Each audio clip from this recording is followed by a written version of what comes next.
Bison family, what is going on? It is Wes Hall along with Coach London and Tiffany Hood back for another Bison breakdown. Big matchup this week. Circle City Classic, Bethune-Cookman Wildcats.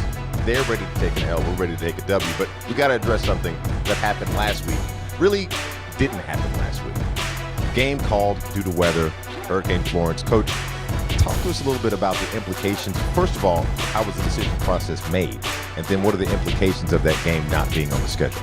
Sure. Obviously, first of all, your thoughts and prayers go out to all those who were affected by this hurricane, the tropical storms, and the flooding that's occurred. I have a brother that lives in New Bern, North Carolina. They were affected with flooding and issues to their home. So, part of the scope of things, we were talking to their officials down there. Savannah is in Georgia, obviously, and the issue for them wasn't as much as getting up here to Howard as it was traveling back through the corridors of 95 and 85. So the decision was made probably around that Wednesday that the game was going to be canceled.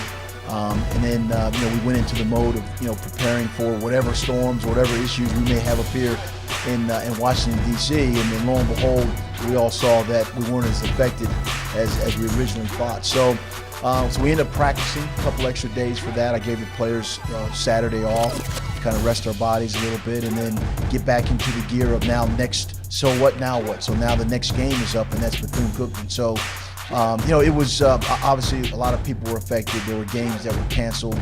Schools are looking to make up games right now, and so we don't know how the end of the season schedule, if anyone's added, will be applied to us, or whether or not we'll have a 10-game schedule. I know that we're working on trying to get another game here, but it's a date, it's a time, it's the opportunity to other schools as well. So now we're working on, like you said, we're working on Bethune-Cookman in the Circle City Classic up at played at Lucas Oil Stadium, is where the Indianapolis Colts play.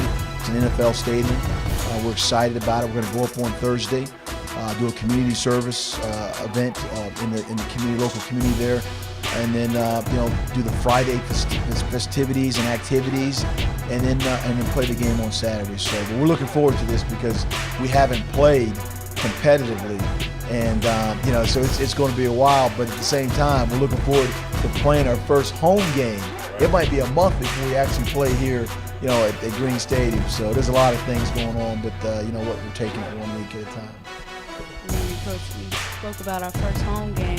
I saw that we have ESPN coming out. They were supposed to be here for the Savannah State game with instant replay. And it's been a while since Howard has had instant replay. And for the Bethune-Cookman game, we beat them for the first time in 21 years last year. So it's going to be a lot of things in anticipation for our first home game. But this Bethune-Cookman game, what are you gearing up for? Because they know what's coming at them. Because we beat them last year. And they know all about Caleb. So what is your preparation for Arcavius Williams? Yeah, he's like them. They played an FBS team. They played a Division II team. So you can look at stats and compare, things that, when you're playing an FBS team and a Division II team. Now we're playing each other. We're both FCS opponents. We're both MEAC opponents. This is a conference game. Yes, we did beat them in the last few moments of last year, so I'm quite sure that they'll be ready for us, but their quarterback is pretty good. He's a dual threat quarterback. He can throw the ball, he can run with it, he makes good decisions, but our quarterback is pretty good as well. So it's going to be important for us that we not turn the ball over. Our first two games, we had 8 turnovers. That's an unbelievable amount of turnovers. It's not going to allow you to win games. And so all last week we were working on, we knew the game wasn't going to happen for us. We worked on ball security issues, ball disruption, us getting the ball back. But it's going to be an aggressive game. We're going to try to get after their quarterback, and I'm sure they're going to try to get after our guy. Coach, in a stadium like Lucas Oil Field in Indianapolis, obviously NFL stage, NFL building, how many of your players have had that type of experience on that type of stage, regardless of the opponent? Not a whole lot, and one of the reasons for going up early is to get acclimated. If you look at Green Stadium, you look at where a young man might have come from for his high school stadium. The biggest issue is the depth perception of a large stadium. So our guys that are going to catch punts and kickoffs and even the passes being thrown, that's why we go there a little earlier so we get acclimated to those things. And but for a lot of them, the first thing I showed Lucas Oil Stadium with the retractable roof, and we have a coach on our staff, Cato June, that played for Indianapolis Colts, and they were looking for his jersey up in the rafter. We didn't see it though. But anyway, don't tell them I said that. But it's one of those things that the awe and being enamored with it is, you know what? At your high school field, at Green Stadium, at Lucas Oil Stadium, from goal line to goal line, it's 100 yards.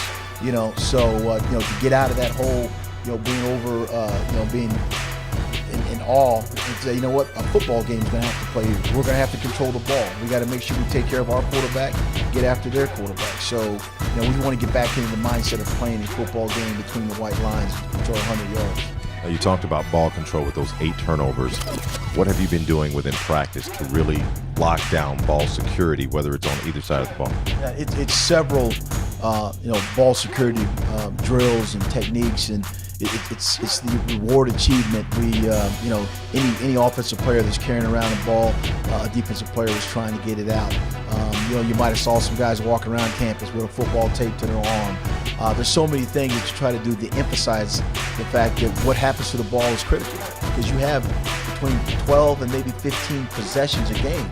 If you give the ball up 4 times, you lessen your opportunities to score. So hopefully we drove that point home, and we had a great week of practice. We have one more practice today. We leave tomorrow, Thursday. We'll do a walkthrough up there, on Friday, and some of the things I just talked about. We'll do throw the ball and kick the ball and all that stuff.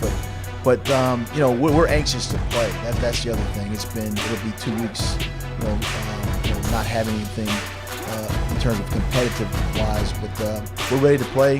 They're going to be a good team. Hopefully our HU alum are going to be out there in full effect.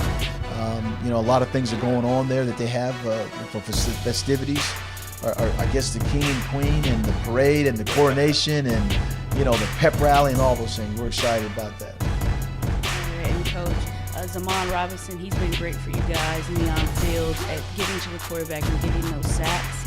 I know that Acabius Williams in the first game of the season he was sacked 4 times, and the second game of the season he actually didn't play, but the quarterback who did play, he was sacked 5 times.